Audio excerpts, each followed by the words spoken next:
ये बाप कमाई वाले या बाप कमा रहा है, औलाद को कोई हुनर नहीं सिखा रहा है, कोई धंधा नहीं सिखा रहा है। ये वीडियो उनके लिए है।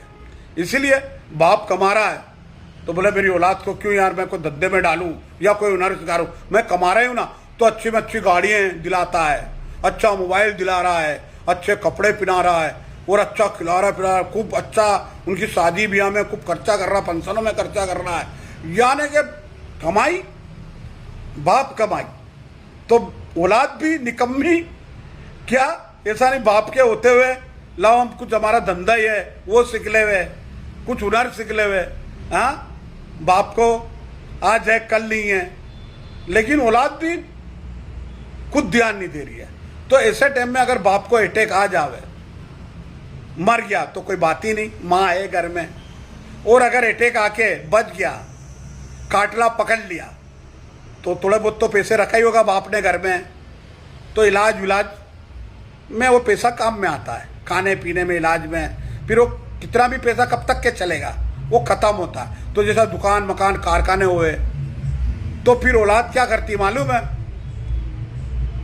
बाप ने कुछ हुनर तो सिखाया नहीं है और इन लोगों ने कुछ सीखे नहीं है जो उसमें धंधा कारोबार करेंगे, तो उसको क्या करते हैं, या गिरवी दे देवे या फिर डिपोज लेके भाड़े से देते हैं। अब डिपोज भी इतनी लंबी लंबी ले लेते हैं, खूब उससे ऐश करते हैं।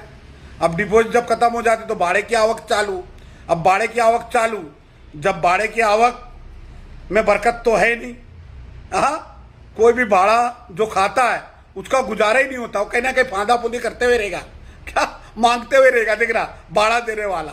इसीलिए भाड़े की आवक में बरकत रही है। या फिर कोई उनके घर पे कोई घटना हो गई या कोई शादी या फंक्शन निकल आया, तो वही जो मिल्कियत भाड़े से दे रखा है, वो जो भाड़ा जो देने वाला वो मिल्कियत खरीद सकता है, लेकिन जो भाड़ा खाने वाला है ना, कभी भी मिल्कियत बेचता ही है। ये रिकॉर्ड उठा के देख लो, तो मिल्कियत बेच के खाता है, और भाड़ा देने वाला कायम देखो मिल्कियत खरीदता है।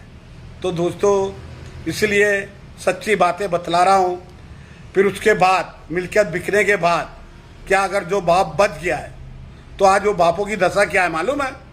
औलाद को कोई हुनर सिखाए नहीं, कोई धंधा सिखाए नहीं है, और औलाद ने भी सीखी नहीं है। माँ बाप को छोड़ के अलग हो गए, अपने परिवार लेके।